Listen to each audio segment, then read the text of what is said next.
আজকের গল্প নিঝুম রাতের বিভীষিকা। সেবার কলেরার মড়কে বাতাসপুর গ্রামটা ধ্বংস হয়ে যাওয়ার মতন হয়েছিল। সেকালে গ্রামে এই রোগ একবার ঢুকলে গ্রাম গ্রাম উজাড় হয়ে যেত। তখন শ্রাবণ মাস, সকাল থেকে সেদিন প্রচণ্ড দুর্যোগ চলছে। সেই দুর্যোগে সারাদিন রুগী দেখে রাত্রেবেলা ক্লান্ত হয়ে ঘুমাচ্ছি। এমন সময় হঠাৎ দরজায় কড়া নাড়ার শব্দ। ঘুম ভেঙে উঠে বসে কেরোসিনের কুপিটা জ্বেলে সাড়া দিলাম। কে? বাইরে থেকে প্রত্যুত্তরে কোনো উত্তর এলো না। তাই আবারও জিজ্ঞাসা করলাম, কে ডাকে? এবার উত্তর এলো, আমি সনাতন। একবার দরজাটা খুলুন না ডাক্তারবাবু। সনাতন বাতাসপুরে থাকে। কাল ওর স্ত্রী কলেরায় মারা গেছে। কিন্তু এত রাতে সনাতন আবার এসেছে কেন? তবে কি আবার নতুন করে কারোর অসুখ করলো? এই অঞ্চলে ডাক্তার বলতে আমি একাই। কিন্তু ভাগ্যের এমনই পড়িয়ে আসছে, এই মহামারীতে একটি রোগীর প্রাণও আমি রক্ষা করতে পারিনি। সেজন্য কারোর বাড়ি যেতে লজ্জায় আমার মাথা কাটা যাচ্ছে।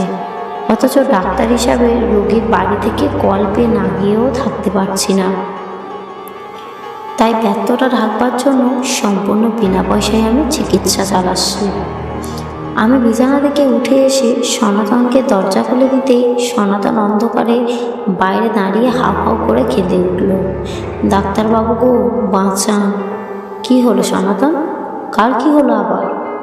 আমার এই একটিমাত্র ছেলে ডাক্তারবাবু, তারও হয়েছে। যেমন করেই হোক ওকে আপনি বাঁচান। বউটা গেছে, ছেলেটার মুখের দিকে চেয়ে বেঁচে আছি। ও চলে গেলে আমি আত্মহত্যা করব ডাক্তারবাবু, না হলে আমি পাগল হয়ে যাব।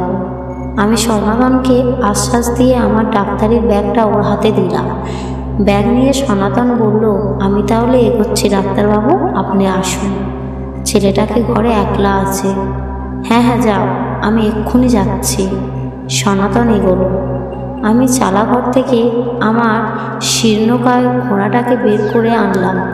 তারপর ছাতা মাথায় দিয়ে তার পিঠে চেপে টর্চের আলোর পথ দেখে বাতাসপুরে চললাম।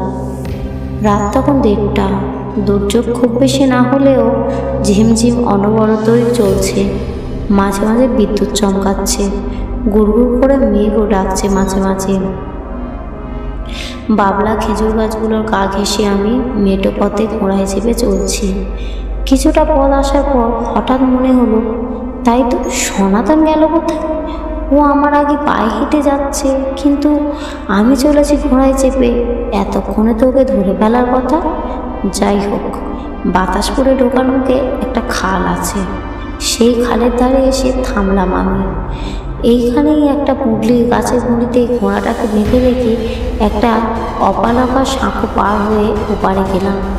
খালের দুপাশে কলকাসুন্দর ও বেড়াকম্বির ঝোপ।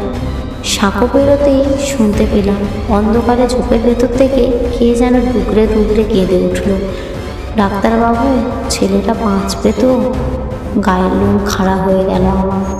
শরীরের সমস্ত রক্ত যেন হিম হয়ে গেল। এ যে সনাতনের বউ, সৌদামিনীর বলা, যে সৌদামিনীকে আমি ডাক্তার বিদ্যায় প্রয়োগ করেও বাঁচাতে পারিনি।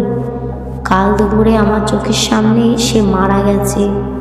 গায়ের লোকেরা মুখাগ্নি করে কালকে খালের ভরেছে জমিয়ে দিয়েছে। সেই সৌদামিনীর ছেলের অসুখের জন্য হাহাকার করে উঠল কী করে? এমন সময় অপ্রত্যাশিতভাবে সনাতনের দেখা না পেলে হাটফেল করেই ফেলতাম। সনাতন একটা হারিকেন নিয়ে এগিয়ে এসে বলল, তাড়াতাড়ি পা চালিয়ে আসুন ডাক্তারবাবু, ছেলেটা কেমন করছে। আমি ভীতে হয়ে বললাম, কিন্তু সনাতন, একটু আগে তোমার বইয়ের গলা কে যেন। ওসব কান দেবে না ডাক্তারবাবু, ওরকম অনেক কান্নাই শুনতে পাবেন। এবার থেকে সারা গা উজাড় হয়ে গেল। মানুষের সব আত্মাগুলো যাবে কোথায়? তাড়াতাড়ি আসুন। আমি মনে সাহস সঞ্চয় করে সনাতনের পিছু পিছু চললাম। কি জোরে জোরে হাঁটছে সনাতন। তারপর একসময় সনাতনকেও দেখতে পেলাম না। দেখলাম শুধু হারিকেনটাই মাটির উপর দিয়ে ভেসে ভেসে চলছে। আমার তখনকার অবস্থার কথা বলে বোঝানোর মতন নয়। আমি মন্ত্রমুগ্ধের মতন সেই আলোকের অনুসরণ করলাম। একসময় আলোটাও মিলিয়ে গেল। আমি তখন সনাতনের ঘরের সামনে দাঁড়িয়ে আছি। ঘরটা অন্ধকার। ঘরের সামনে দাঁড়িয়ে ভয়ে ভয়ে কাঁপা গলায় ডাকলাম, সনাতন, সনাতন। কোনো সাড়া নেই। আবার ডাকলাম। আমার ডাক শুনতে পেয়ে আশেপাশে বাড়ি থেকে দু একজন আলো নিয়ে এগিয়ে এলো। কে, ডাক্তারবাবু নাকি? হ্যাঁ। সনাতন কোথায়? ওর ছেলের অসুখের খবর দিয়ে ডেকে আনলো আমাকে, অথচ ওকেই দেখতে পাচ্ছি না। পথের ঘটনার কথা অবশ্য বললাম না কাউকে। আমার কথা শুনে সকলে অবাক হয়ে গেল। সকলে বিস্মিত হয়ে বলল, সনাতন আপনাকে ডেকে নিয়ে এলো? হ্যাঁ, আমার ব্যাগটাও যে বয়ে আনলো সে। সে কি? এই তো সন্ধ্যের সময় খালের ধারে রেখে এলাম তাকে। এই প্রচণ্ড দুর্যোগের সন্ধ্যেবেলায় অসুখে পড়ে শেষ হয়ে গেল বেচারা। আপনাকে একবার খবর দেওয়ার সময়ও পেলাম না। তবে ওর ছেলের অসুখের কথা জানি না। চলুন তো দেখি।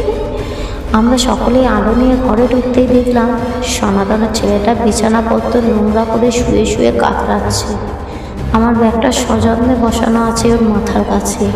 আমি যতটা সম্ভব ওকে পরিষ্কার করে সেলাইন দিলাম, কিন্তু না, আমার এই চেষ্টাও ব্যর্থ হলো। ঘণ্টাখানেকের মধ্যে মারা গেল ছেলেটা। সেই রাত্রিটা ওই গ্রামের একজনদের বাড়ি কাটালাম আমি। পরদিন ভোরে সেই ভয়ঙ্কর রাতের একটা স্মরণ করে স্বগ্রামে ফিরিয়ে চলে আসলাম। চলে এসে কলকাতায় চলে গেলাম। সেই থেকে আমি এখানেই প্র্যাকটিস করছি। বাতাসপুরের সঙ্গে আমার আর কোনো সম্পর্ক নেই। গল্পটি কেমন লাগলো কমেন্ট করবেন এবং একটা লাইক করবেন। আরও নতুন নতুন গল্প পেতে চ্যানেলটিকে সাবস্ক্রাইব করবেন।